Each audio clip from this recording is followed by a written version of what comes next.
Şehitoğlu Abdurrauf Hacı'nın tutulduğu Çin cezaevinde 12 Şubat 2021 günü şehit düştüğü haberi diasporada büyük üzüntüyle karşılandı. Merhum din bilgini Abdurrauf Hacı hayatını dini öğretmeye ve öğrenmeye adayan en cesur ve özverili hocalardan biriydi ve 1993'ten beri Çin tarafından Hotan dışına çıkması yasaklanmıştı.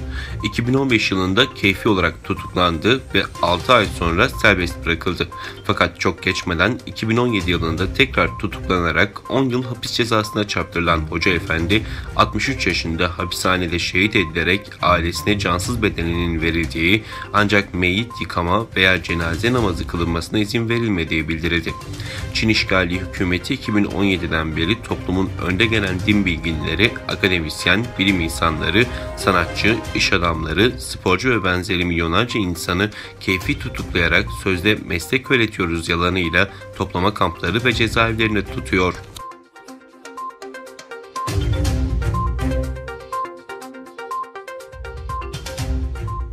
Gelecek Partisi Genel Başkanı Ahmet Davutoğlu, Kayseri'de Çin'in toplama kamplarını protesto eden Uygur Türklerine yönelik polis müdahalesine tepki gösterdi.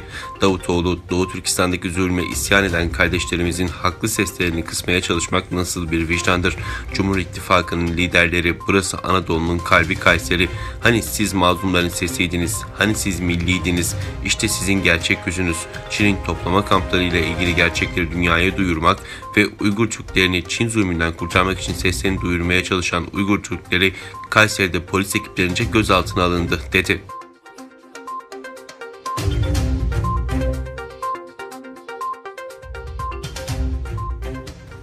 İngiliz yayın kurumu BBC'nin televizyon kanalına Çin'de yayın yasağı getirilmesinin ardından Avrupa Birliği Çin yönetimine kararı geri çevirme çağrısı yaptı.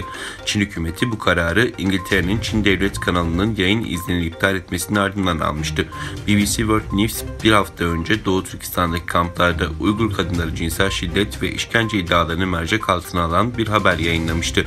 AB'den yapılan resmi açıklamada Pekin'in BBC'ye yönelik yürürlüğe koyduğu yasağın Çin sınırları içinde ifade özgürlüğü ve bilgiye erişimi daha da kısıtladığı savunuldu.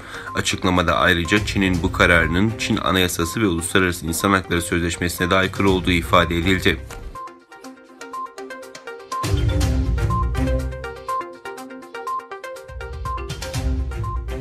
ABD Başkanı Biden 6 Ocak'taki Kongre baskınını teşvikle suçlanmaktan yargılanan eski başkan Trump, Senato'da aklansa da suçlamanın tartışma götürmeyeceğini belirtti. ABD tarihinde ikinci kez azli istenen ilk başkan olan Trump, Senato'daki yargılamasının 5. gününde yapılan oylamada 57 senatörün suçlu, 43 senatörün ise suçsuz olduğu yönünde oy kullanmasının ardından 3'te 2 çoğunluğa yani 67 oya ulaşılamadığı için aklanmıştı. Trump, azil yargılanmasında aklanmasının ardından olağanüstü yolculuğumuza birlikte devam etmeyi dört gözle bekliyorum, dedi.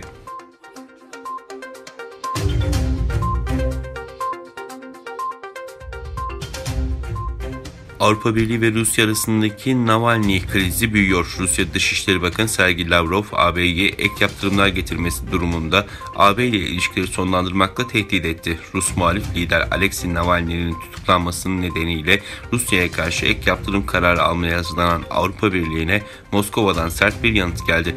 Rusya Dışişleri Bakanı Sergey Lavrov, bakanlığın internet sitesinde yer alan söyleşisinde AB'nin ek yaptırımlar getirmesi durumunda AB ile bağları koparmaya hazır olduklarını söyledi. Lavrov, kendimizi dünyadan izole etmek istemiyoruz ancak buna karşı donanımlı olmalıyız. Eğer barış isteniyorsa savaşa da hazır olunmalı ifadelerini kullandı.